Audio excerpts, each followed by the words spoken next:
A lot of people ask me, where did I come from? They ask me, like, we haven't seen anything that you've done, anything on IMDb Pro.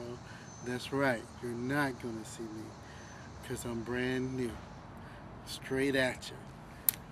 I've been in the industry since 1999 as a producer. I started in this industry in March 96. I was a screenplay writer. That's right, I started off as a screenplay writer. A lot of people, you guys, did not know that. Um, I started writing screenplays for several reasons. One of the reasons were that I wanted to create a story that moves the audience. And now I'm a screenplay writer, producer, and a director. I also written a book called Beyond the Pages, which you can now buy it on Amazon.com. Um, but I wanted to start directing because I wanted to control my own film projects. And I wanted to become a producer because I want to control my own film projects. I mean, like, I've written a script and I was thinking, you know, what if the person that bought my script had another idea in mind? And I go to the movie theater and I look up on the screen and it's not what I wrote. It's like totally different. It's like writing a horror movie and you're seeing a science fiction movie on the screen. That cannot happen with my script. I would not allow that to happen. So I became a producer in '99, and believe it or not, I didn't even want to become a producer or a director when I first started. All I wanted to do was just write scripts. Somebody used to ask me, hey, would you ever direct anything that you wrote? I said, no, I ain't getting that close to actors. They're crazy people. They always want this, they want that. They want it done their way. Look at me now. They say, would you ever produce? I was like, no, that's still being a little too close to the actors. Look at me now. So that's a little history about me, and I wanted my fans and you guys to know. Until next time, Travis Ware, producer, director, and I'm out. That's a hard question because there are so many out there that I truly do love. Um, One of my favorites, M. Night Shyamalan. I love him because he has a way of telling a story with the camera. He doesn't use a lot of special effects, a lot of explosions or anything. He tells a story and he tells it well with the camera about how he uses the camera angles and he captures the character of the story. Michael Bay, totally for adrenaline. Transformers, Bad Boys.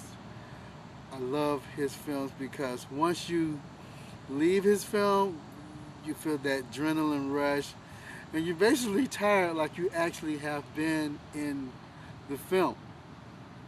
I think it's somewhere in his contract that he got to blow up at least one city. Just one. Um, John Woo, love you, man. Um, his vision of action has no bounds. I love how he developed Chow Yun Fat for all his action films over the years, and he's one of my idols as well.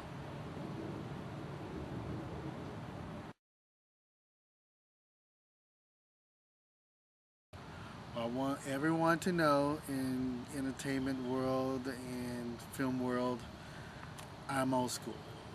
Okay, I am strictly old school.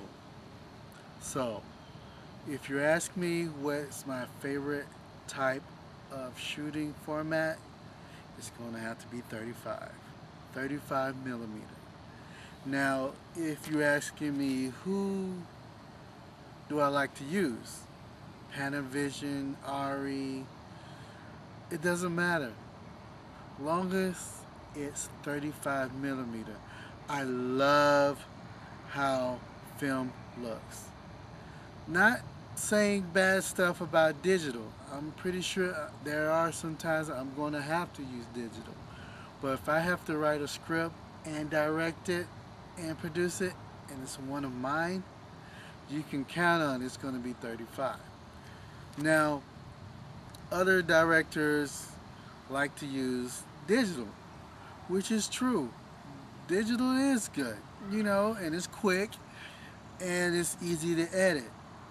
But remember, you always have to transfer digital to what?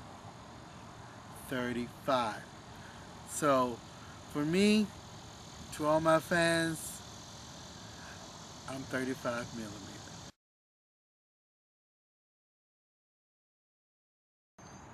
That's a hard question.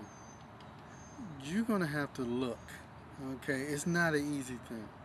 There's always a catch-22. Either you got the talent, but they won't join unless you have the money. You got the money, but you won't get it until you got the talent. It's a catch-22. If you have a great script, you're going to have to do a lot of pitching. You're going to have to pitch to everybody that you know that has money. Or you can just pitch it to a studio and hopefully that they will let you have some creative control. Like I said, some creative control. You see that? See how small that is? Some creative control. Now, as for where do you find money? Where do you look? You look everywhere. You look under rocks. You look around your corner. It's anybody that has money. It's a multitude of people out there with money, but you just have to keep looking. I'm not saying it's going to be easy. It took me forever to find my right financer, and I'm pretty sure there's one out there for you. So keep looking. I'm pretty sure you'll find it. Thank you.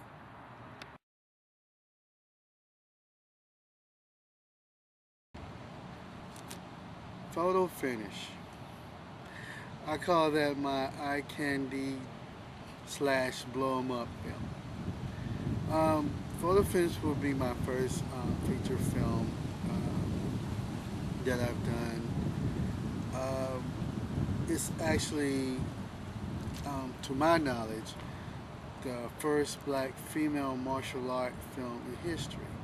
Now I know you're saying, well, there's been black female martial art films, and you're right, there have.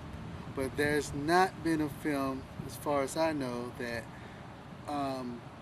there's a lead female that's the martial artist that is black. Now, there have been action films, Jackie Brown, Cleopatra Jones back in the 70s. You know the films if you're my age or older.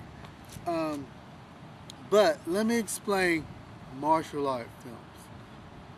A martial art film is the basis of the story, the martial arts. If the story is based on the martial art, then the film is a martial art film. If a person is doing a little martial arts, then shooting guns, all the rest of the film is basically an action film. I made this film to show my action and my aggressive side. I made it to give people an idea that I can do action as well as drama. The film is basically about